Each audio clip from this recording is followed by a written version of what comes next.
All right, welcome back to RBT Exam Review and the continuation of our RBT Practice Exam series. Today we're continuing with another set of questions that we're going to go through together and break them down. If you're new to the channel, welcome. If you're returning, welcome back. Please like and subscribe. Check out btexamreview.com for all of our study materials, including our combo pack. When you pass your exam, let us know so we can include you in the Sunday shout-out. Work hard, study hard. Let's get going. During your observations of a client, you notice that headbanging occurs primarily when the client is left alone and stops immediately when an adult provides attention. The behavior does not occur during high engagement activities with peers. Based on these patterns, what is the most likely function of the headbanging behavior? So it's a function question, and function questions are typically pretty straightforward.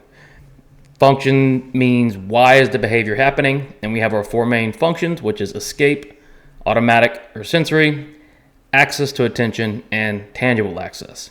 And so what we're trying to look for when we're trying to determine the function is the maintaining consequence, right? The antecedents matter as well, but we're looking at what maintains the behavior. Why does the behavior keep happening? In this case, you see that headbanging occurs primarily when the client is left alone and stops when the adult provides attention. So again, in this case, the consequence of headbanging is the adult provides attention. And when the attention is gained, the headbanging stops. So it appears the behavior would be functioning to get that adult attention. We also know the behavior does not occur during high engagement activities with peers. So when there's a lot of people around, when they're engaged with other peers, they're not headbanging often, right? So when does the behavior occur? When the client is left alone. When the behavior happens, what do they get? They get adult attention. Therefore, what's the likely function of the headbanging behavior? Well, most likely see access to attention. It doesn't appear that escape from demands is the function. The headbanging doesn't follow, or is not. There's no consequence of the removal of demands. Automatic reinforcement just means there's no social mediation of the reinforcement, but attention is socially mediated. And tangible access, it doesn't appear that the client is getting any sort of tangible. What they're gaining is that attention, and when they get the attention, the behavior stops. You're implementing a discrete trial training procedure with the client to teach the verbal response dog when showing a picture of a dog. The supervisor has specified using a least to most prompting hierarchy, verbal prompt, model prompt, and physical prompt if needed. On the first trial, you present the picture and say, "What is this?" The client does not respond within 5 seconds. What should you do next according to the prompt hierarchy? Now, I always say we want to attack the question and we don't want to jump straight to the answer choices. And this is a good example of why we do that in many cases.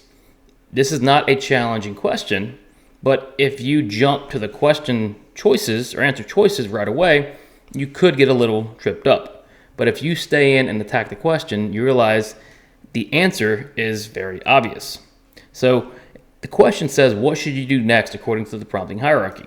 Well, we know we're implementing this discrete trial training procedure to teach dog.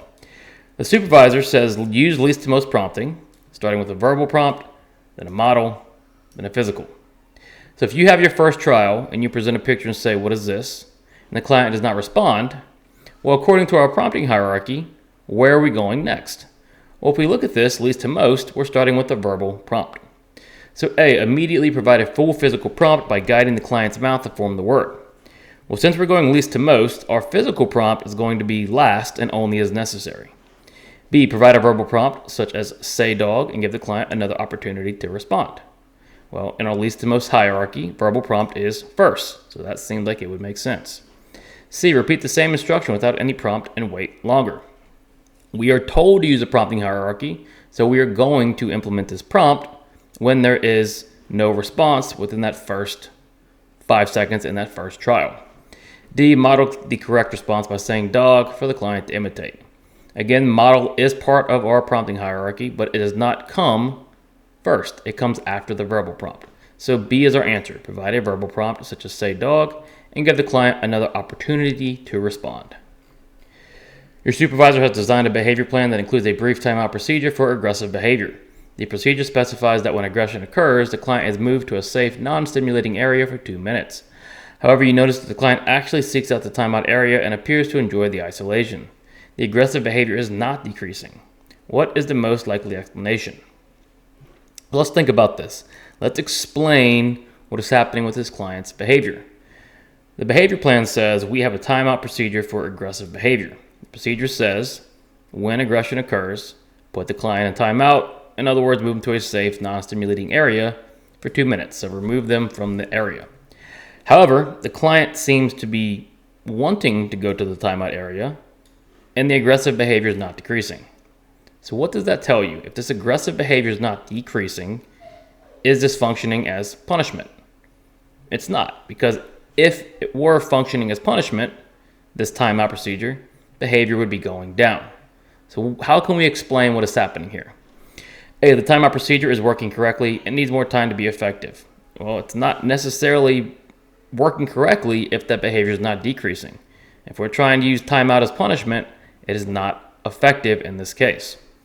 B, the timeout is functioning as positive reinforcement rather than punishment. This is a much more likely explanation given the fact that the behavior seems to be maintaining, and we have this extra information that it seems like the client seeks out the area and enjoys the isolation. C, the client has a preference for isolation and cannot benefit from this procedure. Not necessarily, it just, in this case, does not seem to be working. So we can't just write off an entire procedure because it's not working this one time. D, you're implementing the procedure incorrectly. There's no information indicating that you are implementing anything incorrectly. It seems simply that timeout is functioning as positive reinforcement rather than punishment. We know it's not punishment because the behavior is not decreasing, and punishment causes behavior to decrease. During a supervision session, your BCBA asks you to describe a recent session where the client's behavior was particularly challenging. You realize that you may have deviated slightly from the behavior plan without consulting your supervisor. The client's behavior actually improved during that session, but you're uncertain if your deviation was appropriate. How should you handle this situation? Now, as the RBT, you do want to follow the behavior plan as written, but like everything else, you're going to make mistakes, whether intentionally or unintentionally. So in this case, if you're in the supervision session and you are asked to describe a session where the client's behavior was challenging, and then you realize upon talking about it that you did deviate from the behavior plan and the client's behavior actually improved, then what should you do? Now let's say you deviated from the behavior plan and the client's behavior got worse. Well, the answer is going to be the same, right?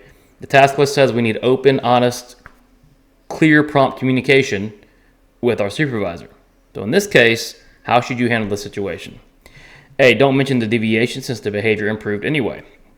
Well, it's absolutely something that the behavior analyst wants to know is, yes, you deviated from the behavior plan, and yes, the behavior improved. That's valuable information. B, be honest and describe what happened, explain your reasoning, and ask for feedback on whether the modification was appropriate. You have to be honest. You need to be honest with your supervisors as often as possible. We cannot hide stuff from the analyst since they're the ones truly responsible for the outcome of this case, writing and designing these interventions and training you on them. So the more honest you are, the better. C, tell your BCBA that you implemented the plan exactly as written. Well, you know you didn't, so we don't want to lie about that. D, wait to mention it in a future session if the improvement doesn't last.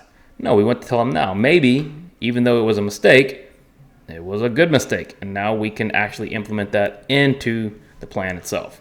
So most importantly, you need to be honest, and then tell what happened, why did you do it, and then ask for feedback. You're responsible for maintaining session data sheets and progress notes for your clients. A parent requests copies of their child's recent data and progress notes to take to an appointment with their pediatrician. You have the data sheets, but some contain personal notes you wrote about the session that include your clinical impressions. What should you do? All right, so this is a good lesson on how to treat these data sheets and progress notes, right? These data sheets and progress notes are typically open to stakeholders and people who are given access to this private information. And so if you know these sheets and these notes are accessible by parents, then you want to be careful about what you're writing and your impressions and where you're sharing these ideas, because you never know. In this case, the parent does request to copies of the data and progress notes, they want to take it to the appointment with their pediatrician. So now, what should you do as the RBT given this information? A, provide only the raw data sheets without any notes, since the notes are your personal observations. Well, maybe, right? In this case, where you're asked by a parent to provide something like this, what should be your first instinct? Your first instinct needs to be to contact your supervisor.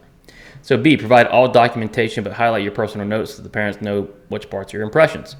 Again, maybe, but whose call is that? Well, it's going to be your supervisor. You need to contact your supervisor, clarify what client records should be shared with parents, and go from there. Your supervisor will direct you on what's appropriate and not appropriate to share and how to share it. D, tell the parent you cannot share any session information due to confidentiality. Again, maybe, but you need to first ask your supervisor, what can I share? Can I even share it? And how should I go about sharing that information if I do? So you're going to contact your supervisor to clarify what client records and documentation should be shared with parents. Thanks for watching. Check out btexamreview.com for all of our study materials. Like and subscribe if you haven't already.